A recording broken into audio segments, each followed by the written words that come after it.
الشرخ الصغير في السد العظيم بدأ يكبر بسرعة جنونية، وكأنه بيتخلى عن صموده بعد آلاف السنين.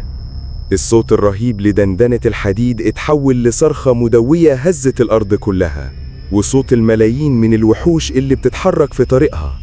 السد العملاق بدأ يتشقق ويتفتت زي لوحة فسيفساء قديمة بتحطمها إيد شيطانية، وبيتفتح طريق للجحيم اللي كان محبوس ورا الجبال. أول مخلوق خرج من الفتحة كان ضخم بشكل مرعب، عيونه مايلة وضخمة بتلمع في الظلام، ووشه مغطى بشعر كثيف، وجسمه كله مفتول العضلات وقوي جدا. بيبص حواليه في العالم اللي كان محبوس عنه بعيون مليانة شر وحقد، وكأنه بيستكشف عالم جديد بعد غياب طويل جدا. ريحته كريهة خرجت منه وزادت من الرعب اللي في المكان. خلف المخلوق الأول خرج سيل لا نهائي من الكائنات المتوحشة، أعداد مهولة، أسراب ورا أسراب، بيجروا كلهم في فوضى عارمة وبيتدافعوا عشان يخرجوا. صوت صراخهم العالي كان بيملى الجو، شكلهم كان مخيف وكأنهم سيل من الحشرات الضخمة اللي بتتحرك في الأرض كلها وبتغطي كل حاجة بوجودها المخيف. الجيش المهول من يأجوج ومأجوج بدأ يتحرك في اتجاه واحد، زي جيش من النمل اللي بيتحرك بهدف واحد من غير أي تفكير أو رحمة.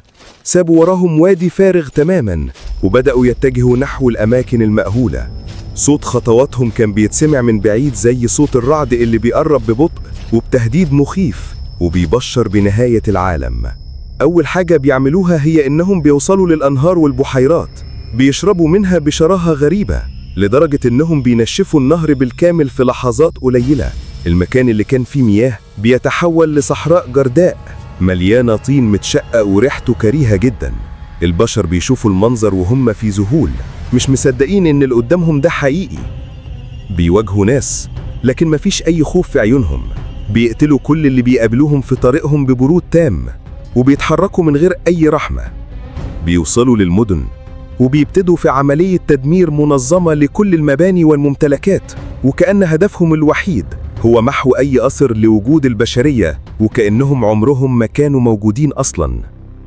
قادة العالم بيجتمعوا في غرفة مظلمة، قدامهم شاشات بتعرض صور من الدمار اللي بيحصل في كل مكان. هما مش عارفين مين المخلوقات دي ولا إيه هدفهم. كل واحد فيهم وشه شاحب واليأس بيسيطر على ملامحهم.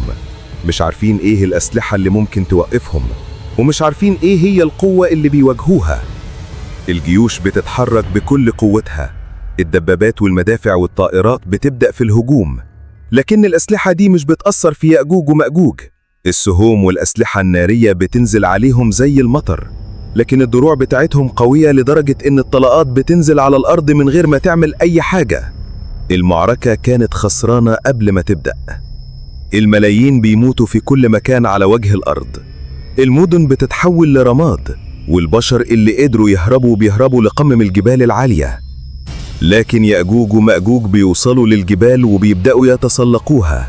كان هدفهم الوحيد هو إنهم يقضوا على كل بني آدم على وجه الأرض وما يسيبوش أي حد عايش.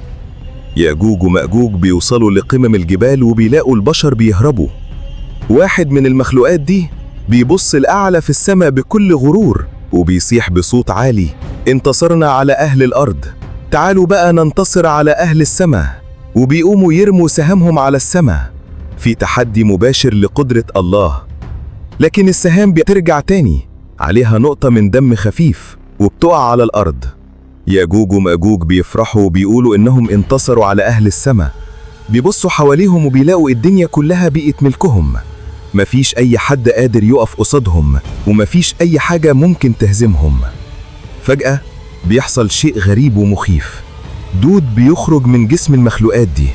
الدود ده لونه اسود وريحته كريهة جدا، بيبدأ ينهش في جسمهم وبيسبب لهم ألم رهيب. المخلوقات دي مش عارفة ايه اللي بيحصل لها وبيبدأوا يصرخوا من شدة الألم.